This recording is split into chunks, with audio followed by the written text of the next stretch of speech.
Et si la trentaine était le moment crucial que personne ne vous a préparé à affronter? Nous passons nos 20 ans à courir après ce que nous pensons être important. Des titres de postes fantaisistes, des expériences dignes d'Instagram, la relation parfaite. Mais dans la trentaine, quelque chose change. Le jeu est complètement différent. Vos 30 ans ne consistent plus à cocher des cases.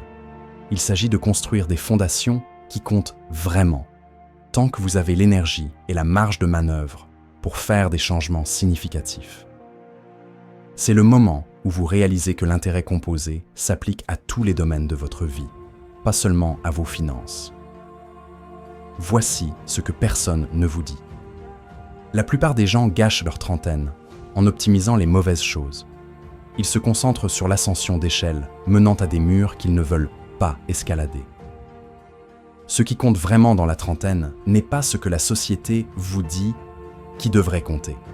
C'est ce qui comptera pour vous quand vous aurez 40, 50 ou 80 ans et que vous regarderez en arrière. C'est ce qui se compose avec le temps plutôt que ce qui fait du bien sur le moment. Dans les prochaines minutes, je vais vous montrer exactement ce qui compte vraiment dans la trentaine. Des finances aux relations, en passant par la santé et le temps, sans les absurdités habituelles. Pas de citations inspirantes, pas d'études de cas de célébrité, pas de propagande de la culture de la hustle, juste une sagesse pratique que vous auriez aimé qu'on vous dise il y a des années. Point 1. Fondation financière qui compte réellement. Vos 30 ans. Vos 30 ans sont le moment idéal pour prendre des décisions financières qui auront un impact pendant des décennies. Cette fenêtre d'opportunité ne restera pas ouverte éternellement. Ce qui compte vraiment, commencez à épargner pour la retraite maintenant. L'intérêt composé est une force incroyable. Commencer à 30 ans au lieu de 40 peut représenter des centaines de milliers de dollars de différence à 65 ans. Des petites améliorations, épargner 1% de plus, réduire les frais, s'accumulent et se composent de manière exponentielle. Établir un plan d'épargne, comme un PER ou une assurance vie en France, crée une machine de croissance potentiellement défiscalisée. Être son propre planificateur financier et comprendre les bases est essentiel, car personne ne se soucie plus de votre argent que vous. La question clé n'est pas « comment devenir riche rapidement », mais « quelles petites actions cohérentes puis-je prendre qui se composeront sur des décennies ?» Ce qui ne compte pas, la marque de votre voiture, suivre le style de vie de vos amis ou vos rendements exacts à court terme. On s'inquiète d'obtenir 1% de plus en rendement tout en ignorant les 15% qu'on n'épargne pas du tout. C'est comme chercher le meilleur parapluie alors que votre toit a un trou énorme. Point 2. Choix de carrière qui compte réellement. Dans la vingtaine, le succès professionnel rime souvent avec titres impressionnants ou grandes entreprises. Dans la trentaine, la perspective change. Ce qui compte vraiment, définir le succès professionnel selon vos termes, flexibilité, impact, créativité, revenus, alignement avec vos valeurs. Regardez ceux qui ont 10 ans de plus sur la voie que vous envisagez. Semble-t-il épanoui? Prenez des risques calculés tant que vous avez la capacité de vous réorienter. Les plus grands regrets viennent des risques non pris. Développez des compétences qui restent précieuses dans une économie changeante, pas seulement technique, mais humaine. Communication, jugement, empathie. Trouvez un travail qui s'aligne avec votre ikigai, transforme les lundis. Construire un réseau professionnel. Avant d'en avoir un besoin urgent. Votre carrière est une constellation, pas une ligne droite. L'important est d'extraire les bonnes leçons et connexions. Ce qui ne compte pas, rester dans un rôle qui ne vous convient pas par peur. C'est un risque énorme pour votre bien-être. Point 3. Relations qui comptent réellement. Nous abordons la trentaine avec un ensemble de relations. C'est le moment de faire le tri. Ce qui compte vraiment, la qualité sur la quantité. Des recherches claires montrent que les liens étroits sont le plus grand prédicteur de bonheur et de santé. Votre cercle social se contracte naturellement. Appuyez-vous sur cela avec intention. Apprendre le langage amoureux de votre partenaire est essentiel pour qu'il se sente vraiment aimé. Passer du temps de qualité non précipité avec de bons amis nourrit l'âme. Investissez dans les relations réciproques.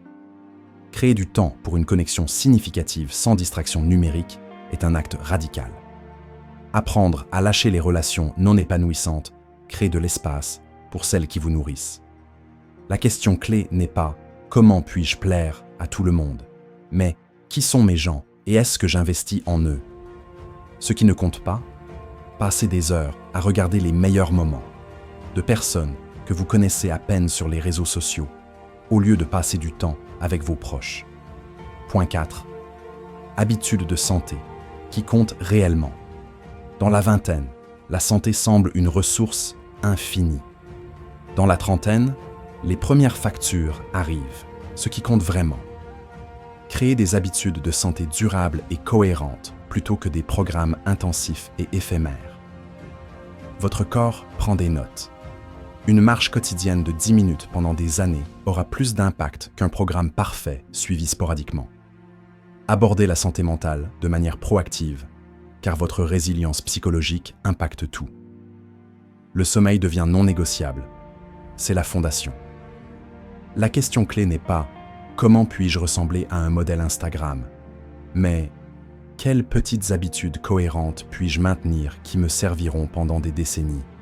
Ce qui ne compte pas, cherchez le plan parfait que vous abandonnerez rapidement. Point 5. Changement de mentalité qui compte réellement.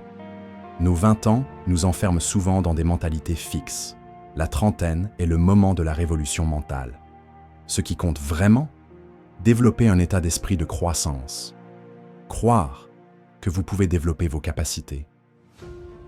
Apprendre à dire non sans culpabilité. C'est l'outil le plus puissant pour créer la vie que vous voulez. Se débarrasser des habitudes négatives, des relations toxiques et des croyances limitantes. Embrasser l'échec comme un apprentissage, pas comme une définition de soi. Ce qui ne compte pas, essayez d'être parfait. Restez piégé par la peur du jugement ou de l'échec. Point 6. Gestion du temps qui compte réellement. Le temps semble différent dans la trentaine. Les jours sont longs, les années courtes. Ce qui compte vraiment. Comprendre la différence entre urgent et important et se concentrer sur ce qui crée de la valeur à long terme. Valorisez l'abondance de temps plus que l'argent.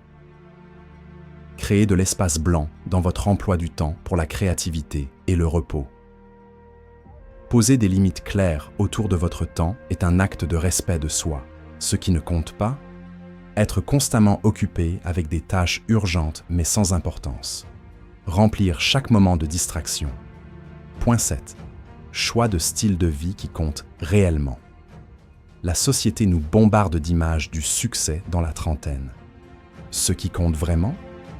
Créer un foyer qui est un sanctuaire paisible, pas parfait pour Instagram. Priorisez les voyages et les expériences qui élargissent votre perspective. Gérez votre vie numérique avec soin, car votre régime d'information façonne vos pensées. Développez des routines qui vous servent et créez de la liberté. Ce qui ne compte pas, que votre vie ait l'air bien aux yeux des autres si elle ne vous nourrit pas réellement. Point 8. But et sens qui comptent réellement. Les questions existentielles frappent différemment dans la trentaine. Ce qui compte vraiment, trouvez votre ikigai dans les petits choix quotidiens alignés sur votre moi authentique. Équilibrez l'ambition avec le contentement. Contribuez aux causes qui vous tiennent à cœur. Comprendre ce que assez signifie pour vous. Ce qui ne compte pas, courir après des marqueurs externes de succès qui peuvent sembler vides. Point 9. Sagesse qui compte réellement. Vos 30 ans transforment la connaissance en sagesse. Ce qui compte vraiment, apprendre quand faire confiance à votre intuition ou à votre logique. Embrassez les contradictions de la vie. Structure crée flexibilité, vulnérabilité crée force. Pratiquez la répétition mentale pour les défis. Comprendre la source de votre stress. La question clé n'est pas « que devrais-je savoir ?», mais « comment puis-je incarner ce que je sais déjà ?» Oh. Nous avons couvert ce qui compte vraiment dans plusieurs domaines de la vie dans la trentaine. Mais ce qui fait vraiment la différence, c'est l'intégration.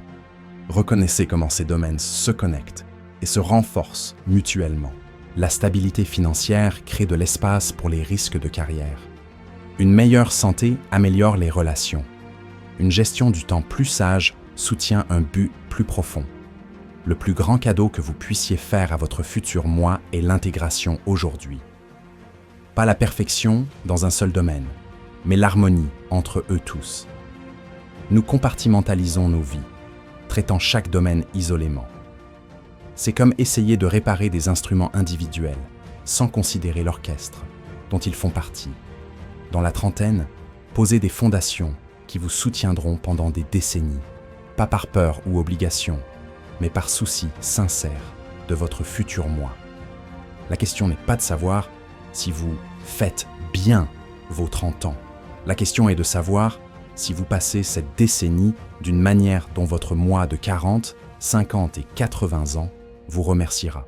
Ce qui compte vraiment dans la trentaine, c'est de vous donner la permission de construire une vie qui compte pour vous. Pas pour vos parents, pas pour la société, pas pour les réseaux sociaux, mais pour vous. Et c'est peut-être le plus grand cadeau de cette décennie transformative. Et si vous avez aimé cette vidéo, n'oubliez pas de vous abonner et d'appuyer sur le bouton « J'aime ». Dites-moi aussi ce que vous pensez de ce que je viens de partager.